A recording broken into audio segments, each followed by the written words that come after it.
vivió una época muy difícil, de mucha inestabilidad antes del año 2007, de una gran crisis económica, de una gran desigualdad social. Y en apenas 6 años hemos logrado construir el camino, no todavía la sociedad, pero el camino hacia una nueva sociedad. Y queremos a través de esta presentación hacerles conocer a nuestro país.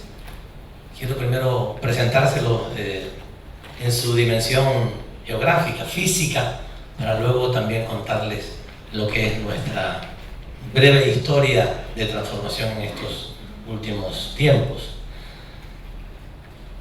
¿Podemos pasar, por favor? Este Ecuador nuestro es un Ecuador que tiene una gran diversidad. Tenemos muchos microclimas muy diversos, tenemos muchas regiones. En apenas 254.000 kilómetros cuadrados, somos uno de los países más pequeños de Sudamérica. Tenemos 3.000 kilómetros de costa, pero tenemos una costa que tiene playas. Hay algunas costas que no tienen playas. Nuestras costas, todas nuestras costas prácticamente, tienen playas y tenemos una ventaja muy interesante para cuando ustedes quieran viajar a nuestro país.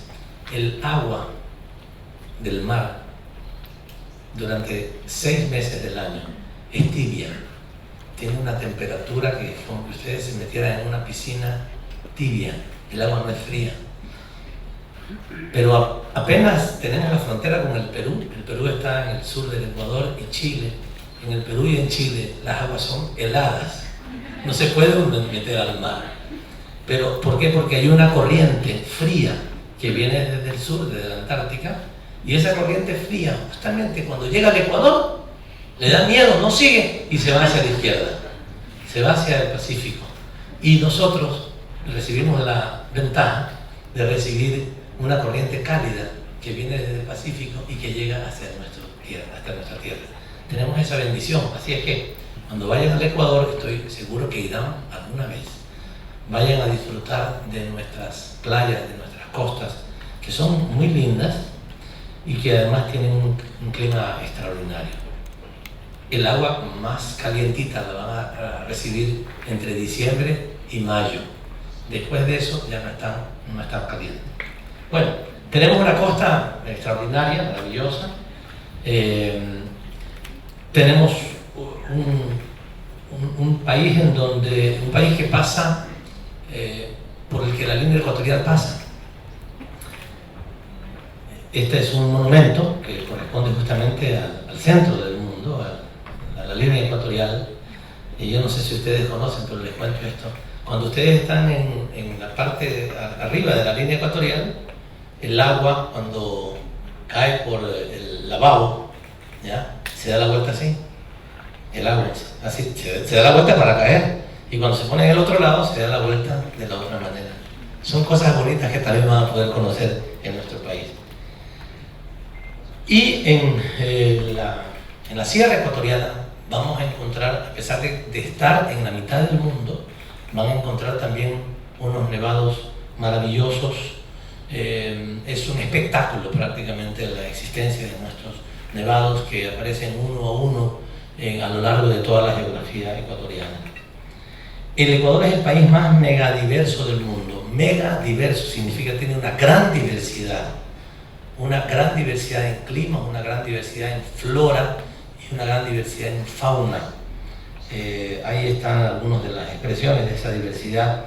Y también tenemos grandes áreas de reserva ecológica en nuestra Amazonía, porque el Ecuador también tiene una parte del Amazonas. Como ustedes saben, en América Latina hay una región que es la región amazónica. 8 países, de los 12 países que hay en América del Sur, 8 países, entre ellos el Ecuador, tiene una región amazónica que tiene la mayor biodiversidad del mundo y una de las mayores fuentes de agua dulce del mundo. Y todo esto lo podemos encontrar en estos 4 mundos distintos. El primero corresponde a las Islas Galápagos. El Ecuador también cuenta con las Islas Galápagos. Nosotros le llamamos las Islas Encantadas. Cuando ustedes vayan a conocer Galápagos, deberían ir a conocer. es como que regresen al inicio, al principio del mundo, a la creación del mundo, porque hemos logrado, bueno, anteriormente con el tiempo, como no fue tomada por otros países, esta región fue manejada, fue conservada en su condición natural, y como consecuencia del desarrollo histórico de las especies, ahí en las Galápagos encontramos, por ejemplo, pingüinos. Los pingüinos que son de la zona antártica, pues en el desarrollo de la historia, miles de millones de años, en alguna ocasión hubo un paso de pingüinos, y uno no se puede imaginar que en la mitad del mundo encuentres pingüinos. Son pingüinos muy pequeños, pero son pingüinos. Encontramos ahí variedades impresionantes, como por ejemplo pájaros con las patas azules. Encontramos iguanas. Las iguanas normalmente son café, negras. Bueno, hay iguanas anaranjadas que parece que salieran del gimnasio porque son robustas, totalmente distintas de las iguanas que uno se encuentra en cualquier otra parte. Bueno, eso es un paraíso, realmente es un paraíso. Ustedes pueden, se encuentran lobos marinos en las aceras de las calles, ¿ya?, cerca del mar, y usted pasa al lado del lobo marino y el lobo marino no sale, no se asusta con usted, se lo queda viendo y le dice: no me moleste, pase por ahí. Tenemos un encuentro con la naturaleza absolutamente amigable, amistoso. Y bueno, esas son nuestras Islas Galápagos. Luego tenemos la costa, les hablaba de la costa. Tenemos estos nevados maravillosos, con nieves perpetuas también, y luego tenemos la Amazonía. Pero todo eso está a pocos minutos de vuelo o de carro. Ustedes pueden desayunar en la costa con los mejores mariscos que pueden encontrar, almorzar en los nevados, porque está a 4 o 5 horas de distancia, y en la noche pueden cenar en la Amazonía ecuatoriana. Esto es una mega diversidad muy compacta. Ustedes pueden hacer esto en Brasil, pero se demoran un día para ir de una región a la otra. Acá se demora apenas muy pocas horas para ir de un lugar a otro. Y es un lugar realmente bendecido por la naturaleza. Aquí está una representación de estas iguanas de las que les hablaba, aunque aquí no están las anaranjadas, están de color oscuro. La UNESCO lo consideró desde hace ya muchísimo tiempo como un patrimonio universal de la humanidad, y nosotros la protegemos a estas islas. Sigamos adelante, por favor. Bueno, aquí están algunas otras referencias de nuestro Parque Nacional Sancay de Cuenca, de una ciudad maravillosa. Es una ciudad considerada por la mayor parte de las instituciones que buscan cuál es la mejor ciudad para retirarse. Y desde hace algún tiempo Cuenca es una de las ciudades que permanece siempre entre los primeros lugares como una de las mejores ciudades del mundo para retirarse, para jubilarse, por las condiciones naturales que tiene, por incluso el nivel de sus precios, por las condiciones de la habitabilidad. Es una ciudad que tiene algunos ríos que lo cruzan, ríos todavía que se mantienen limpios y sanos, y además tenemos la primera vicepresidenta de la Asamblea Nacional, una joven cuencana que está aquí con nosotros, que la saludamos a ella y a todas las mujeres que fueron parte de nuestra asamblea. Tenemos a Quito, es un patrimonio cultural también de la humanidad, tiene el mayor centro histórico del mundo. Cuando ustedes conozcan este centro histórico de Quito también se van a maravillar. Bueno, ya no les digo más, una belleza pura en la mitad del mundo. Sigamos, ya quiero pasar a algunas cifras. Yo soy economista, no soy ministro de turismo. Bueno, aquí hemos ganado varios premios por esto. Estas son las configuraciones también de nuestra comunicación como país. Y ahora les quiero hablar de las cosas que hemos ido logrando en este periodo de la Revolución Ciudadana, porque todo esto que hemos visto es el Ecuador con Revolución Ciudadana y sin Revolución Ciudadana, pero ahora hemos logrado cambios muy importantes en este último periodo. Muchas gracias. Me encanta cómo caminan aquí. Allá en el Ecuador no andamos así. Ustedes son muy delicados, por eso los queremos tanto. Porque de verdad son afectuosos, atentos. Uno pasa al lado de alguien y dice: sí, allá en el Ecuador no les damos a la tenemos otra cultura, pero estamos aprendiendo. Ahora nosotros también nos saludamos así de repente. Bueno, ¿cuáles son los logros democráticos? Miren ustedes, en el Ecuador en los últimos 10 años, del 96 al 2007, antes de que Rafael Correa, siempre que vamos a diferenciar entre Correa y Corea. Correa es nuestro presidente, Corea es su país. ¿Ya? El presidente Correa llegó al gobierno en el 2007. En los 10 años anteriores hubo 7 presidentes. 7. Había una inestabilidad política tremenda. Una crisis económica, como se los dije hace un rato, una pobreza muy fuerte, muy grande de la población. Salieron aproximadamente 1 millón de ecuatorianos, si no es más.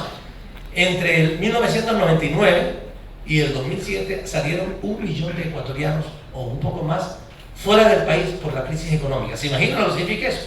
Y nuestro país tiene 15 millones de habitantes. Bueno, tenía en esa época 12 millones u 11 millones de habitantes.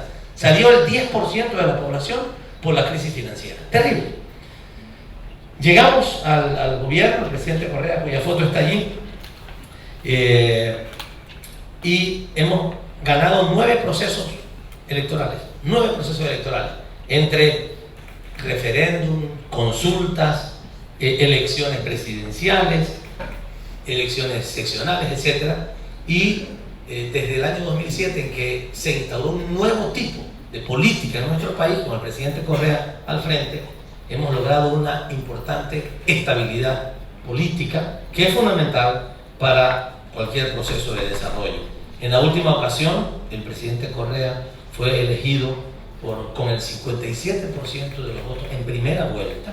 Normalmente en el Ecuador ha habido 2 vueltas electorales, porque en la primera vuelta no se alcanzaba el 50% de los votos. El presidente Correa ha ganado ya 2 elecciones en primera vuelta, y además con una distancia del 57%, el presidente Correa, y el segundo candidato sacó el 22%, o sea, la diferencia es muy notable. 3.900.000 votos contra 1.900.000, 4.900.000 contra 1.900.000 votos, o sea, una distancia de 3 millones de votos. Es un gran apoyo popular después de 6 años de gobierno. Normalmente en nuestro país, y generalmente esto ha sucedido en muchos países, hay lo que se llama la política del desgaste, la teoría del desgaste en política. Por más que un gobierno haga bien las cosas, sin embargo, con el tiempo se desgasta. Y normalmente los gobiernos anteriores especialmente no duraban, algunos presidentes duraban 1 año, 1 año y medio año en el poder, y reclamaciones populares los obligaban a dejar el cargo. En el caso del presidente Correa, el periodo de gobierno en nuestro país es de 4 años. Él estuvo 2 años primero, luego se hizo una nueva constitución, fue elegido por 4 años más, y ahora ha sido elegido por 4 años más. Esto es, con él no funciona la teoría del desgaste, la teoría política del desgaste, sino lo contrario, de un mayor nivel de confianza en la población. Sigamos, por favor.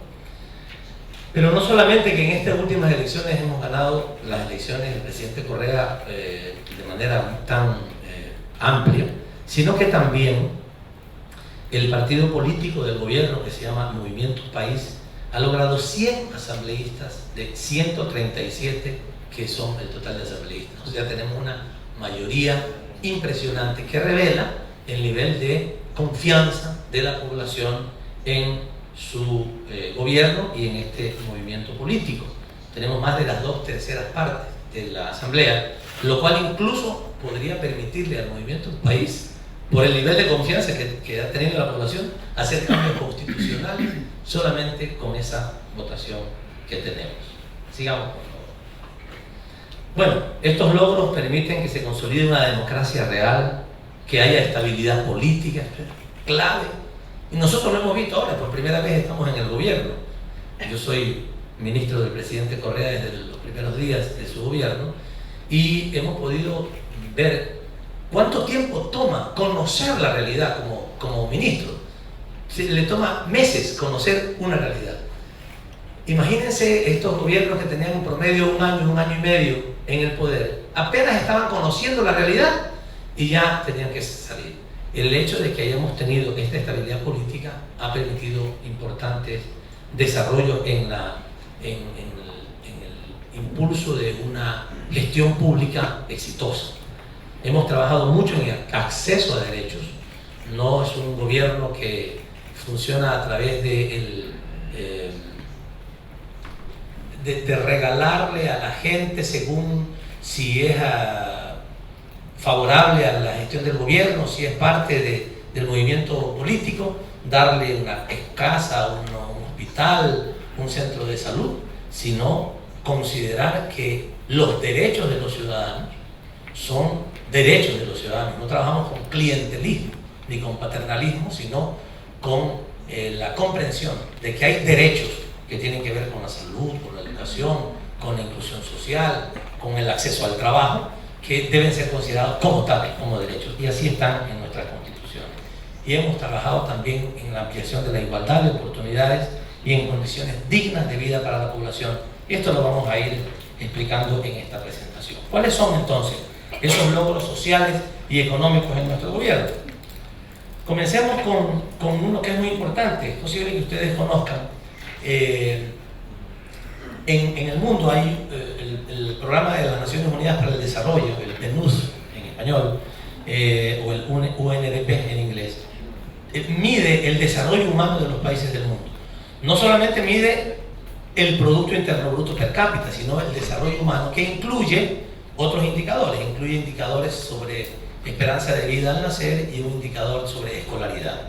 Bueno, el Ecuador ha subido en estos 6 años 10 puntos. Es uno de los países en el mundo que más puntos ha subido en el índice de desarrollo humano. El primero que ha subido mucho es Tanzania, que tenía un índice de desarrollo humano bajísimo, ha subido 15 puntos. Bielorrusia, que ha subido 12 puntos, y el Ecuador, que ha subido 10 puntos. Esto significa que esto es comparado con los demás países del mundo. Haber subido 10 puntos en el índice de desarrollo humano es realmente un crecimiento enorme de sus condiciones de vida en general, no solamente del Producto Interno Bruto. Tenemos una de las economías más dinámicas de América Latina. La tasa de crecimiento, ustedes ven en las barras verdes el crecimiento ecuatoriano y las barras azules el crecimiento promedio de América Latina y el Caribe, y podemos ver que nuestra tasa de crecimiento es una tasa de crecimiento muy superior a la tasa de crecimiento de América Latina en estos 6 últimos años. La hemos consolidado en base a un adecuado manejo responsable de la economía, y esto también nos ha permitido poder impulsar desarrollo social, poder invertir en desarrollo social. Sigamos. Es uno de los países también que más ha reducido la pobreza, porque el anterior indicador era de producción, Producto Interno Bruto, pero uno puede crecer el Producto Interno Bruto, pero al mismo tiempo puede crecer la pobreza. Por ejemplo, si el Ecuador le dijera a algunas empresas transnacionales: vengan a explotar el petróleo y déjenos a nosotros el 10% de lo que ustedes saquen, seguramente van a llegar masivamente el capital extranjero, van a llegar empresas transnacionales y el Producto Interno Bruto va a crecer así. Pero igualmente puede crecer también la pobreza. Pero no, el Ecuador ha logrado crecimiento del Producto Interno Bruto, y este es el descenso de la pobreza. Cuando llegamos al gobierno teníamos 37% de pobreza por ingreso en el Ecuador, y ahora hemos llegado al 27% de pobreza. Y hay un indicador que se llama pobreza extrema, ¿ya?, que estaba en el 16.9% y ahora ha llegado al 11.2%. 1.500.000 ecuatorianos, perdón, 1.050.000 ecuatorianos salieron de la línea de pobreza en este periodo de gobierno ecuatoriano. Hemos también, y este es otro indicador, una cosa es la pobreza, hemos reducido la pobreza, pero también hemos reducido la inequidad, o sea, la diferencia entre los más ricos y los más pobres. En el Ecuador, este es un índice de Gini. Quienes no estudian economía posiblemente no lo conozcan, pero métanse en el internet ahora que terminemos esta charla y busquen lo que significa el índice de Gini. El índice de Gini mide la desigualdad en una sociedad. Se la puede medir por acceso a la tierra, por ingresos, por gastos, etc. Pero se mide la desigualdad y se mide de 0 a 1. Si es 1, es una sociedad totalmente desigual. Si es 0, es una sociedad muy igualitaria. Pues nosotros hemos disminuido 8 puntos, 8 centésimas de punto, la desigualdad en el Ecuador. Esto es muy difícil, porque es más fácil sacar a la gente de la pobreza. Si usted le da un bono un recurso económico, puede ser que el indicador de pobreza se disminuya y esa persona salió de la pobreza. Pero otra cosa es hacer más igual la distribución de la riqueza entre los más ricos y los más pobres. Y esta es la información de digamos, de algunos países de América Latina.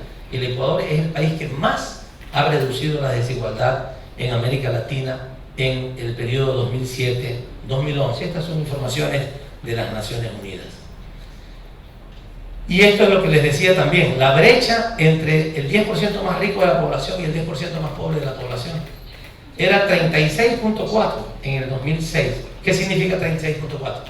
Que las personas más ricas del Ecuador, hablamos del 10% más rico, no es una persona, sino el 10% más rico de la población, ganaba 36 veces más que el 10% más pobre de la población. Ahora, con los cambios que hemos hecho en el Ecuador, esa diferencia es 25-1. Eso significa que también hay más igualdad. Sigamos. El Ecuador presenta una de las tasas de desempleo más bajas de América Latina y del mundo. Nuestra tasa de desempleo, como ven, es el 4.12%. Solamente para compararla con España, en España es el 26%. O sea, y en Estados Unidos están muy contentos porque han llegado al 7%. Pero en Italia es el 11%, en Francia es el 10%, y bueno, hay una serie de países. En nuestro país hemos logrado también disminuir la tasa de desempleo, lo cual es un indicador importantísimo. En buena medida hemos dedicado una buena parte de los recursos del Ecuador, de los recursos del Estado, a la inversión pública, para que sea un motor para el desarrollo. No va a ser lo único, necesitamos la inversión privada, y hay también mucha inversión privada, pero hemos invertido mucho como sector público para promover la inversión privada y para promover las actividades y el dinamismo de la economía. Como ustedes pueden ver, el Ecuador es el país de América Latina con una tasa de inversión, con la tasa de inversión más alta respecto al Producto Interno Bruto de toda América Latina. Es el 11.1%, el que nos sigue es Panamá, y luego ustedes pueden ver los otros países que tienen el promedio de 5.7, nosotros estamos en el doble del promedio. Entre otras cosas, también hemos venido a Corea para invitar al gobierno de Corea, a las instituciones públicas de Corea y a las instituciones privadas a que participen en este proceso tan importante de inversión pública en nuestro país.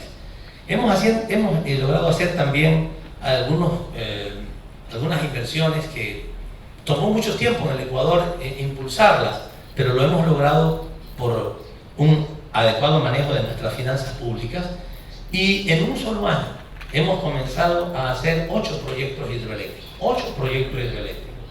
que duplicarán la provisión de energía con una inversión de $5.000 millones. Esta operación iniciará en los próximos años y nos va a permitir al Ecuador, que antes tenía que importar energía de nuestros vecinos, ahora vamos a tener la posibilidad en poco tiempo de exportar energía. Pero el objetivo también es cambiar la matriz energética. Nosotros somos un país, un gobierno absolutamente respetuoso de la protección de la naturaleza. Somos un gobierno verde, como le llamamos, y tenemos una constitución que también es la única constitución del mundo, que le otorga derechos a la naturaleza, porque hay muchas constituciones que le otorgan derecho a las personas a vivir en una naturaleza limpia. Nosotros le concedemos a la propia naturaleza derechos. Y nuestra matriz energética, que cuando llegamos, en el año 2011 tenía el 58% de fuentes hidráulicas fuentes del agua hidroeléctricas. En el año 2016 vamos a tener el 93% de fuentes hídricas. Eso también es un enorme esfuerzo que hacemos, pero también por proteger la naturaleza. Hemos desarrollado una revolución vial impresionante en nuestro país. Hace algunos años atrás, lo común era subirse a una carretera, subirse a un carro y ir a una carretera y encontrar muchos baches, muchos huecos en los caminos. Y hemos logrado, y esto tiene un efecto enorme en el dinamismo de la economía, en la autoestima de la gente. Hemos logrado hacer una revolución vial que ha llenado el país de muchas carreteras y ha permitido con esto también aumentar la capacidad de la gente de sacar sus productos, de hacer turismo interno y de generar muchísima riqueza. Y estamos trabajando también, vean ustedes los indicadores que son especiales, el gasto público que el Ecuador dedica a la educación superior, el 1.8% de nuestro Producto Interno Bruto. Comparado con los demás países de América Latina hay una diferencia sustancial, incluso con los países europeos. Claro, los países europeos, Corea, por supuesto, están en un nivel muchísimo más alto actualmente, y que dediquen el 0.9% de su Producto Interno Bruto es bueno, pero nosotros que hemos estado tan atrasados en el tema de educación superior tenemos que dedicar mucho más para ponernos en condiciones mínimas comparadas con otros países. El Ecuador, como ustedes ven, América Latina, la barra roja, tiene un promedio de 0.8% del PIB dedicado a educación superior. Nuestro país está dedicando en el año 2000, en el cálculo de 2009, que son los indicadores que tenemos, el 1.8%. Y otra cosa muy importante también, que tiene que ver con la igualdad, para romper la cadena de la pobreza. Es importante que la gente más pobre pueda tener acceso a la universidad. En nuestro país, la universidad pública es absolutamente gratuita, incluso hasta la primera etapa universitaria. Y eso ha permitido que una gran parte de la población más pobre, del 20% más pobre de la población, entre a la educación superior. Miren ustedes en términos comparativos, el 27.2% del 20% más pobre de la población está en la universidad, comparado con Honduras, que es el 2%, con México, que es el 5%. Eso también va a permitirnos, ya no ahorita, sino hacia el futuro, romper la línea de la pobreza. Y para eso estamos trabajando también en la formación. Habíamos hablado en términos generales de la educación superior, pero acá hablamos de las becas que hemos dado. Miren ustedes la comparación. En los años anteriores a nuestro gobierno se daban, en 10 años se dieron 183 becas, en otros 2 años antes de nuestro gobierno se dieron 116 becas. En nuestro gobierno la cantidad de gente becada en el exterior por parte del gobierno ecuatoriano llega pues ya en este momento sumamos más de 80.000 becarios en el mundo que después tienen la obligación de regresar a nuestro país y ya sea en el sector público o en el sector privado, llevar sus conocimientos y consolidar, sostener el proceso de desarrollo económico que actualmente tenemos. Y para eso, una de las cosas que hemos conversado en la universidad, justamente con el vicepresidente de la universidad, es un proyecto Prometeo, que le llamamos Prometeo Viejos Sabios, un proyecto que promueve, motiva la llegada a nuestro país de científicos, de profesores universitarios, de personas jubiladas, que tienen todavía una gran capacidad como docentes, como investigadores, para que lleguen a nuestro país. Hemos logrado ya tener, este es un programa especial que ofrece determinados beneficios para las personas que decidan ir al Ecuador, entre otras cosas, llevarlos a conocer las Islas Galápagos, llevarlos a conocer la Amazonía, darles ingresos bastante competitivos, y hemos logrado que 239 prometeos, le llamamos a las personas que van en ese proyecto al Ecuador, y 122 proyectos de investigación liderados por esos prometeos estén impulsándose en nuestro país. Esto es, la verdad, en gran medida aprendizaje de lo que hemos conocido del desarrollo de la economía coreana. Y estamos impulsando una cosa muy hermosa. Ustedes son estudiantes universitarios, la mayoría de ustedes, y es lo que nosotros le llamamos la ciudad del conocimiento. Aquí hay experiencias también en Incheon, hay experiencias en algunos otros lugares del mundo. Hemos ido a conocer lo que se hace, lo que se está haciendo en los países de crear centros especiales para investigación, para el conocimiento, ciudades enteras dedicadas a eso.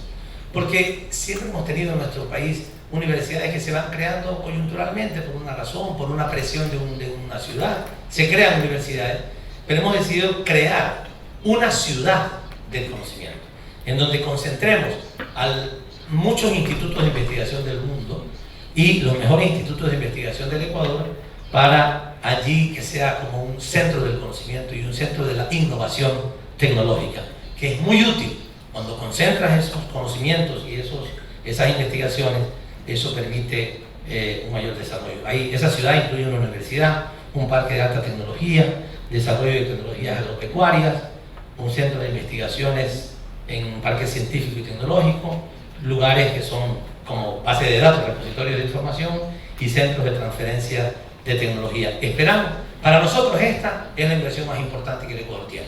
Estamos construyendo también una refinería, la refinería del Pacífico, la refinería más grande del Pacífico. Nosotros hemos dedicado más de 40 años a exportar petróleo y no lo hemos procesado en el Ecuador. Esta es una diferencia abismal con Corea. Corea no tiene una gota de petróleo, pero tiene gigantescas refinerías y centros petroquímicos. Nosotros tenemos petróleo, exportamos el petróleo crudo y después importamos los derivados. Falta de visión de un país desde la década de los 70 que ha hecho esto, que hemos decidido. Tenemos apenas una refinería chiquita porque producimos 500.000 barriles diarios de petróleo y solamente procesamos 150.000 barriles. Estamos ahora construyendo una nueva refinería que procesará 300.000 barriles en la mayor refinería del Pacífico y con esto vamos a tener la posibilidad de aprovechar mucho mejor nuestro recurso y nuestra riqueza. Todo esto uno podría decir, bueno, qué lindo que han hecho tantas cosas. Han invertido mucho, tienen una red vial maravillosa, tienen dedicado recursos a la educación, a la salud, han mejorado los salarios. Lo de los salarios no me lo han puesto aquí, pero ya se los comentaré brevemente. Hemos mejorado los salarios reales. Antes de nuestro gobierno, el salario mínimo de una familia alcanzaba a adquirir el 67% de la canasta básica para una familia. Ahora alcanzamos al 95%, de la canasta básica. Si a eso le suman el mejoramiento de los índices de empleo y si a eso le incluyen otras cosas como por ejemplo la seguridad social. En nuestro país, desgraciadamente, las leyes eran para no respetarlas, no se las respetaban. Y una persona tenía que estar asegurada del seguro social, entonces no lo aseguraban. Y tenían poder con los gobiernos y esas empresas pues no les decían nada aunque no pudieran contratar, aunque no tuvieran afiliados a los trabajadores al seguro social. Ahora hemos duplicado. Antes teníamos 1.400.000 personas afiliadas al seguro social, ahora hay 2.800.000 personas y toda su familia, hasta los hijos menores de edad, son atendidos por el seguro social. Todo eso que hemos alcanzado y que hemos logrado, insisto, alguna gente nos dice, bueno, entonces ustedes para hacer eso deben haberse endeudado para poder sostener eso. Y todo lo contrario. Miren ustedes, el nivel de endeudamiento de la deuda pública interna y externa de nuestro país es apenas del 21.8%, es la deuda que tiene el Ecuador. Y de esa, pues una parte es externa, que es una pequeña parte, apenas como el 11 o 12%, y la otra es deuda interna. Ahora nos interesa más tener deuda interna porque los réditos de la deuda interna se quedan en el país y muy poco sale como servicio de la deuda. Entonces, todos estos resultados realmente impresionantes que hemos logrado en apenas 6 años de gobierno, lo hemos logrado y siguen endeudarnos. O sea, es un proceso que puede sostenerse en el tiempo. Porque si estuviéramos endeudados, como vamos a ver en la siguiente lámina, vean ustedes la comparación. Nuestro nivel de endeudamiento de la deuda externa, de la deuda pública del Ecuador. Esto, en el anterior gráfico decía 21 y estoy diciendo 19 porque no son datos tomados exactamente con la misma fuente, pero es aproximadamente el 20%. El Ecuador entonces tiene 19% de endeudamiento sobre su Producto Interno Bruto y compárenlo con los otros países del mundo. Grecia, 165%. Nunca va a poder salir. Un país que debe el 165% de su Producto Interno Bruto tiene que hacer algo, si no, no puede salir. No le va a alcanzar nunca los recursos para pagar. Y vean Italia, 120%, Portugal, Irlanda, Alemania, España. Bueno, España estaba aquí en el 69. La noticia de ayer es que ya está en el 88% de deuda sobre su Producto Interno Bruto. Nuestro país, América Latina, también tiene baja tasa de endeudamiento, que es el 29%, pero nuestro país, como en muchas cosas, está también avanzada y tiene el menor nivel de endeudamiento. Pero eso lo hemos logrado porque hemos hecho cosas muy importantes, una renegociación de la deuda histórica en el año 2008, extraordinaria, que nos permitió reducir mucho el servicio de la deuda, y hemos renegociado nuestros contratos petroleros. Antes de que llegáramos al gobierno, nosotros, en los gobiernos anteriores, de cada 100 barriles de petróleo que salían de nuestro país, 80 eran para las empresas transnacionales y 20 quedaban en el Ecuador. Hicimos una renegociación porque eso no era aguantable. Y ahora 80 se quedan en el país y 20 se lo llevan las empresas transnacionales. Es una cosa que tiene lógica, que tiene razón de ser. La empresa que invierte tiene derecho a una rentabilidad, pero la rentabilidad no puede ser a costa de la pobreza del país.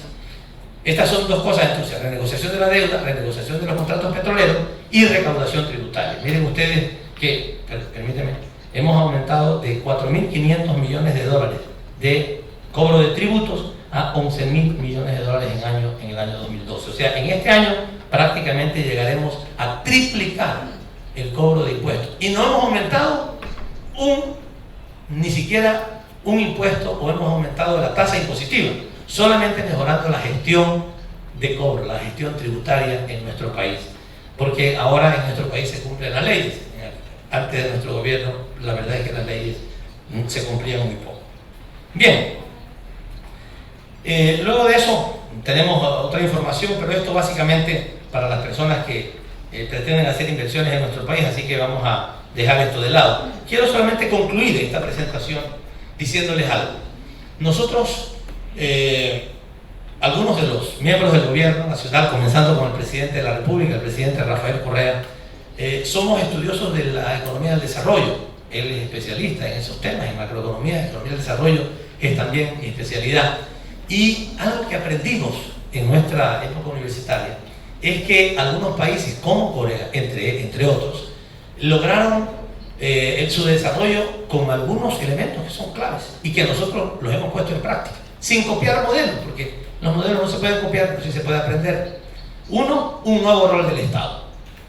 El Estado no puede ser un Estado, como algunos autores llaman, traidor, que se va cuando la gente tiene problemas, que los deja abandonados. No, el Estado tiene que cumplir un rol de generar la visión del desarrollo, regular también lo que tenga que regular y fomentar la actividad privada para que haya empleo, producción, etcétera, pero también redistribuir la riqueza. Esto lo aprendimos del ejemplo de Corea y de algunos otros países asiáticos. Países que fueron subdesarrollados hace poco tiempo y ahora tienen un alto nivel de desarrollo. Entonces, el rol del Estado. Por otro lado, la participación de la ciudadanía. Lograr que la gente participe, que se empodere de sus derechos, que impulse los cambios en función de los intereses, de tener un gobierno, esto es muy importante, cercano a la población. Nosotros decimos, lo que hemos logrado ahora es que el gobierno se parezca a su pueblo, que no represente a las élites del poder, sino que represente efectivamente a la sociedad llana, a la sociedad de a pie, como le llamamos nosotros. Esto es un elemento también fundamental. Y, por otro lado, impulsar toda una acción de gobierno, una política de gobierno, que es una política de planificación, de orientación de la economía. No es planificación totalmente centralizada, porque sabemos que esto ha fracasado en el mundo. No podemos hacer un gobierno estatista, pero sí un gobierno que defina un plan de desarrollo y que en ese plan de desarrollo combine adecuadamente, equilibradamente, el crecimiento económico con la justicia social. El resultado que hemos tenido ha sido realmente, nosotros nos sentimos orgullosos de ese resultado, pero también nos sentimos muy contentos de haber sido acompañados en estos 6 años, especialmente en los últimos 3 años, por gobiernos amigos como el gobierno de Corea, con quien hemos, por ejemplo, en la construcción de esta ciudad de conocimiento Yachay, la hemos hecho con la cooperación coreana, porque tienen una experiencia importante y ellos nos han ayudado en la planificación. Estamos trabajando con ellos, por ejemplo, en limpiar de energía fósil a las Islas Galápagos. Nuestras Islas Galápagos todavía se usan camionetas, se da luz eléctrica a través de la quema de petróleo, y queremos limpiar totalmente nuestras Islas Galápagos. A través de la cooperación coreana tenemos un proyecto fotovoltaico para que limpiemos totalmente de energía sucia a nuestras Islas Galápagos, y ahora vamos a tener, a partir de unos 2 años más, energía totalmente limpia en las Islas Galápagos. Y bueno, muchísimos otros temas que tienen que ver con la cooperación entre nuestros dos países. Y por eso ahora estamos acá conversando con algunas autoridades coreanas para ir consolidando esa relación con nuestro país.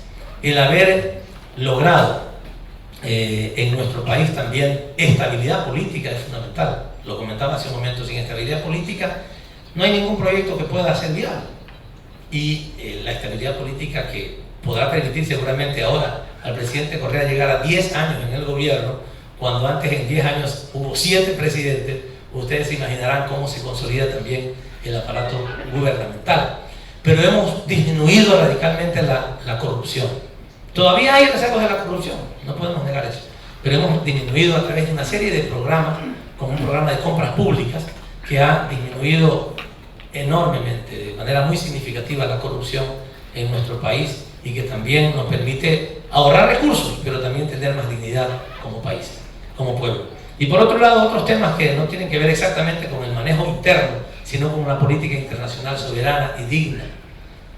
Por ejemplo, una de las experiencias que hemos tenido es haber sido escogido por Julian Assange, este famoso periodista internacional que reveló tantas atrocidades que se cometieron y que estaban ocultas, las reveló, lo comenzaron a perseguir y él decidió justamente buscar al Ecuador para que le dé el asilo, sabiendo que era un gobierno que tiene consecuencias con sus principios, pero que además tiene valentía para enfrentar a grandes imperios, porque tenemos ahora un país soberano que se dirige y se rige por los intereses de su pueblo y no por las élites del poder, ni del poder ecuatoriano ni del poder mundial. Y justamente hace apenas 3 días, el día domingo, lo fui a visitar a Julian Assange para ratificarle nuestra protección, porque sabemos que si se va a Suecia, como lo quieren llevar, lo van a extraditar a los Estados Unidos, y en los Estados Unidos seguramente tendrá que recibir una condena a cadena perpetua o a la muerte por supuesta traición a los intereses de los Estados Unidos. Pero esa es parte de nuestra política internacional, el actuar con soberanía y actuar por principios y con valentía. Pero además hemos trabajado mucho en la integración latinoamericana. La América Latina no había logrado integrarse durante mucho tiempo por intereses, por justamente los intereses de las élites, porque en una ocasión, un tiempo gobernaban en un país los industriales, otro tiempo gobernaban los banqueros, otro tiempo los agricultores, y como sus intereses eran distintos, entonces no lograban establecer un proceso de integración en América del Sur y en América Latina. En este periodo, junto con otros gobernantes progresistas y revolucionarios de América Latina y de América del Sur, hemos constituido, recién lo constituimos hace pocos años, la Unión de Naciones Suramericanas, UNASUR, y hemos constituido también la Comunidad de Estados Latinoamericanos y Caribeños, que incluye a 34 países de América Latina, y eso con un impulso muy importante por parte del Ecuador. Bueno, la idea de esta presentación era hacerles conocer a nuestro país, que ustedes que están estudiando en la universidad tengan la oportunidad de una mirada muy rápida, en apenas 40 minutos, contarles la historia de 6 años en el proceso de transformación de nuestro país e invitarlos a que vayan a conocernos, a que vayan a enamorarse de los ecuatorianos, de las ecuatorianas, que vayan a enamorarse de nuestra naturaleza, de nuestros recursos, que vayan a compartir la cultura con nuestro país, vayan a estudiar allá o vayan a vivir allá, que nosotros también estamos con muchos estudiantes están comenzando a venir a Corea, mucha gente está comenzando a venir a vivir a Corea, y esta relación entre dos pueblos distantes geográficamente, pero que tenemos muchos elementos en común, también queremos impulsarla. Gracias por la atención de ustedes, gracias por haberse dado tiempo por conocer algo de nuestro país, y ojalá muy pronto lo podamos tener en la casa de ustedes, que es el Ecuador. Muchísimas gracias.